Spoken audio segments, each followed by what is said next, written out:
Good morning, my friends. What we're talking about today is a little quick recap of what we learned the other day on Friday about oscillations, and then we're going to move forward and talk about how do you find the velocity of something that's oscillating and also the acceleration of something that's oscillating. All right, so here we go. The first thing I wanted to do is a quick recap. Make sure we're all on the same page from here. So the equation that I gave you was x of t equals xm cosine of omega t plus phi. Okay, so that's the equation that you're most likely going to see, especially on your reference sheet.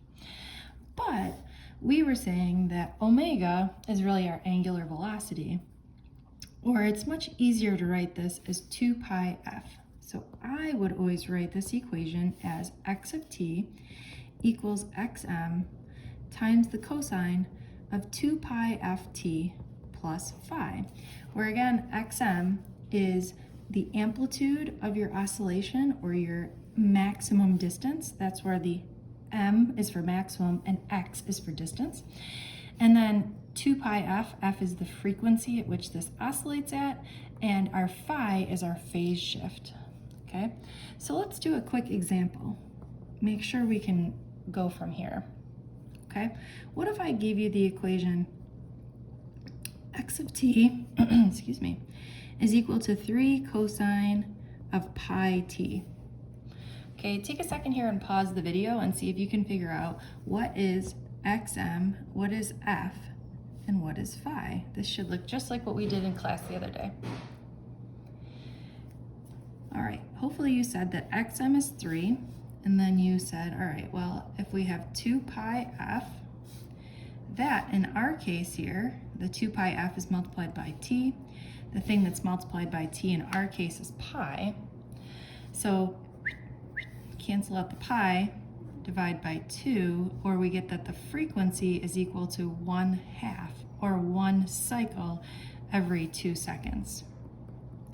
And our phi in this case is 0. So if I had to make a quick sketch here, and I would say this is 3 and this is negative 3, and I'm going to stress the word quick. I'm going to see 1 cycle every 2 seconds. Again, I'm always drawing a cosine curve, so I get 1 cycle every 2 seconds. Okay? Hopefully you're saying to yourself, piece of cake, Mrs. McBride. I would like to be eating some cake right now. I don't know about you. All right, before we get started, I just want to make sure we're all on the same page. So let's take a look at this graph here. So I want you to draw this graph. So let's put a little line here and say we're moving on to something different. Okay, so this graph, use the lines on your paper to help you here. Okay, this graph, I'm going to make a graph of xm, okay, and I'm going to go like from the top line to the bottom line, and I just want you to just draw this really kind of stretched out here. We'll keep going all the way down here. Okay, and at this point here, I'm going to label this point A, and this would be point B, and this would be point C, and D. Hopefully you're following along this very difficult pattern with me. E and F, okay? And this is a graph of displacement versus time. So I want you to pretend like I've got a pendulum or something that's swinging back and forth. Okay, so what I'm gonna do is I'm gonna take my pendulum and I'm gonna pull it up to point A, and then we're gonna swing all the way over here to point E, and we're gonna keep going between A and E, okay? Sort of like this. All right, and then what I want you to do is, before we go too much further, I want you to figure out at what spots does it have a maximum potential energy, at what spots do we have maximum kinetic energy, at what spots do we have maximum velocity, and then let's see if we can figure out where do we have a maximum acceleration, okay? I don't know, so here we go. So I want you to pause the video and sort of think about, where do you think the maximum potential energy would be if I am talking about my pendulum that is swinging? Where is the potential energy the maximum? Where is the speed the maximum? All right, let's start with the potential energy. Where do you think the maximum potential energy is? Okay, well, I'm thinking that the maximum potential energy is where it's the farthest away, right? So if we're talking about this is really must be, we start out at point A, right? And then at the bottom here is point B. Then we get to point C and D and E and F. So I think I said that wrong the first time. So let's go over that again, right? So this is point A, B, C, D, and E. Okay, so where do you think the maximum potential energy would be? For me, I'm gonna say it's at the ends here, where we've got the potential to do something. So I think this is point A, C, and E.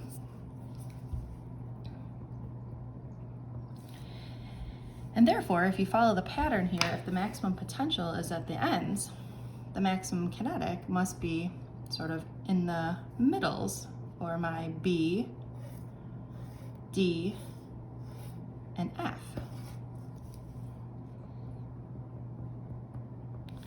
And if that makes sense to you, then you might be able to say, well, where is the maximum velocity?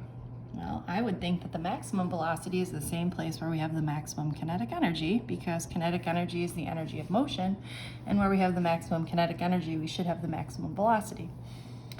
Okay, and last but not least, where do you think the acceleration is the maximum? Where are we changing speeds the most? Well, I would say right here on the ends where we are turning, okay? Or my A, C, and E. All right, so let's calculate. Ready? So if we talk about the velocity, how would we find the velocity of something that's oscillating?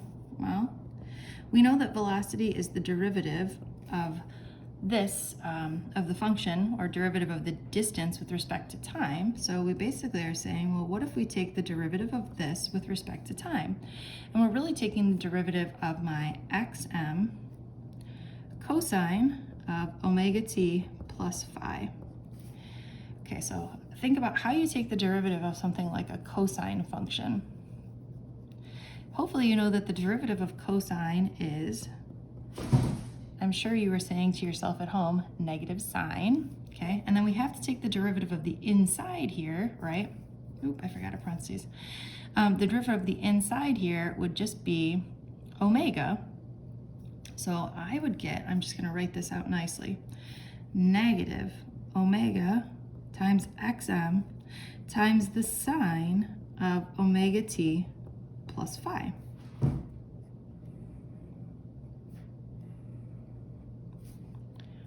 Okay?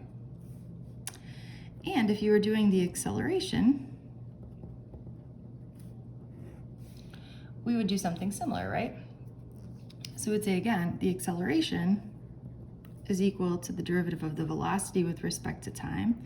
Or if we took the derivative of this guy here, of negative xm sine of omega t plus phi, what would we get?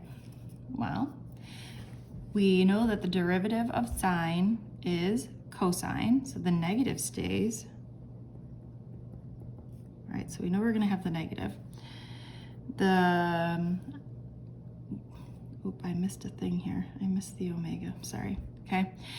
When I take the derivative of the inside again, I get another omega. So we're gonna get an omega squared here times xm times the cosine of omega t plus phi.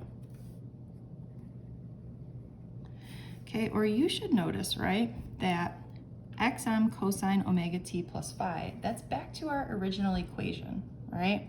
So we could also write this, I wish I would have used more space here, that the acceleration is equal to negative omega squared times what we originally have, or times x of t, okay?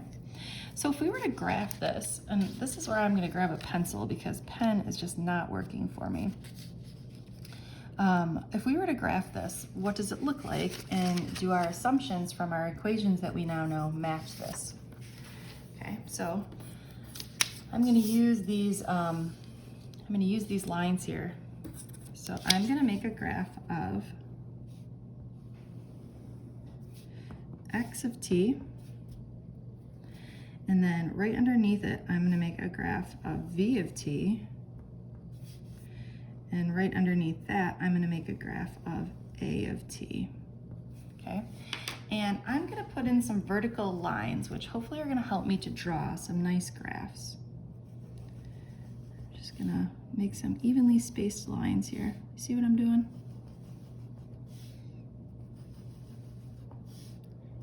This is going to help hopefully us not very good graphers. Okay, let's do that. All right, so if we start out with x of t, we know that x of t follows the cosine equation, so I should just expect to draw a nice cosine curve here. Okay, so I'm starting at the top, and I'm going to the middle, and then to the bottom, right? So this is how I'm using these lines to sort of help me draw a nice curve, okay? This should be good. All right, and then as a reminder, right, we had our letters here, which we'll put in just a second. Okay, now the velocity is a negative sine curve. So how do you graph a sine curve? Well, I know a sine curve sort of looks like this, right? But a negative sine curve is just the opposite. So instead of going up first, we're going to go down first, okay? So I'm going to start at 0, but I'm going down first. That would be a negative sine curve. Okay, should get something like this. All right, and last but not least, our acceleration is a negative cosine curve. Okay, so again, if regular cosine starts in the positive, negative cosine is going to start in the negative. This one sort of makes my brain hurt when I'm drawing this. You guys are smarter than me, so hopefully your brain is not hurting as much.